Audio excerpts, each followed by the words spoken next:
আমার নাম সুমন। আমি কলকাতায় থাকি। পেশায় একজন গ্রাফিক ডিজাইনার। কাজের কারণে রাতে প্রায় বাড়ি ফিরতে দেরি হয়ে যেত। এটা 2018 সালের কথা, নভেম্বর মাসের এক শুক্রবার। সেদিন অফিস থেকে বের হতে প্রায় রাত 10টা বেজে গিয়েছিল। বাইরে ঝড় উঠেছিল, আকাশ কালো মেঘে ঢাকা, বিদ্যুৎও চমকাচ্ছিল। শিয়ালদা লোকাল ধরে বাড়ি ফিরতে হবে, অন্য কোনো রাস্তা নেই। আমি যখন শিয়ালদা স্টেশনে পৌঁছালাম তখন ট্রেন প্রায় থামতে চলছিল। লোকজন কমই ছিল, বেশিরভাগ কামরাই ফাঁকা ছিল। আমি তাড়াতাড়ি করে একটা কামরায় উঠে পড়লাম। ভেতরে শুধু এক কোণায় একটা বয়স্ক লোক বসেছিল, মাথা নিচু করে যেন কিছু ভাবছেন। আমি পাত্তা দিলাম না, এগিয়ে গিয়ে একটা জানলার ধারে বসলাম। ট্রেন চলতে শুরু করলো। বাইরের ঝড় আরও বাড়ছে, মাঝে মাঝে বিদ্যুৎ চমকালে হঠাৎ অদ্ভুত অনুভূতি হচ্ছিল। হঠাৎ করেই মনে হলো কেউ যেন আমার পাশের সিটে এসে বসলো, কিন্তু আমি তো একদমই একা। আমি আস্তে আস্তে চোখ ঘুরিয়ে দেখলাম কেউ নেই। বাতাসটা কেমন যেন ভারী হয়ে গিয়েছিল, যেন কেউ আমার একদম গায়ের কাছে নিঃশ্বাস ফেলছে। আমি স্পষ্ট শুনতে পাচ্ছিলাম গভীর ভারী একটা নিঃশ্বাস।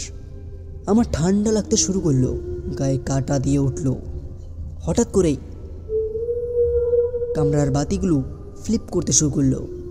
ঠিক সেই মুহূর্তেই জানলার কাছে নিজের প্রতিলম্বী দেখতে পেলাম, কিন্তু আমার পিছনে আর একটা মুখ ছিল। আমি ধপ করে সিটে বসে বললাম, পেছনে ফিরে তাকানোর সাহস পেলাম না। আমার বুক ধপধপ করছিল, হাত পা ঠান্ডা হয়ে গেছে। মনে হলো কেউ আমার কানের কাছে এসে ফিসফিস করে বলছে, তুমি তো আমার সিটে বসেছ। আমার রক্তহীন হয়ে গেল। আমি সঙ্গে সঙ্গে উঠে দাঁড়ালাম, কিন্তু আমার শরীর একদমই জমে গেছে, যেন কেউ পিছন থেকে ধরে রেখেছে আমাকে। আমি কোনো রকমভাবে দরজার দিকে এগোলাম, কিন্তু দরজার কাছে দেখতে পেলাম কোনো প্রতিলম্বী নেই।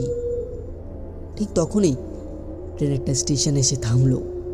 আমি কিছু না ভেবে লাফ দিয়ে নেমে গেলাম। স্টেশনে নেমে হাঁপাচ্ছিলাম, কিন্তু তারপর পিছনে তাকিয়ে দেখি আমার সিটে সেই লোকটা নেই, কিন্তু ওর জায়গায় একটা টিকিট পড়ে আছে। আমি ধীরে ধীরে টিকিটটা উঠালাম। সেই টিকিটের তারিখ লেখা ছিল 1975 সাল। তো বন্ধুরা, আমি জানি আজকের গল্পটা অনেকই ছোট, কারণ আমাকে আজকে যে ঘটনা শেয়ার করেছে তিনি আমাকে অনেকই রিকোয়েস্ট করেছেন যে এই ঘটনাটা প্লিজ সবাইকে বলে শোনাতে।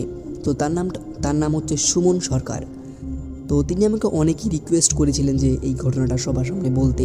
তো আমি বললাম ঠিক আছে, আপনাদের কেমন লাগলো সেটি কমেন্ট করে জানাবেন। আর হ্যাঁ, যারা এখনও সাবস্ক্রাইব করোনি সাবস্ক্রাইব করে রাখো এইরকমই ভূতের গল্প শোনার জন্য।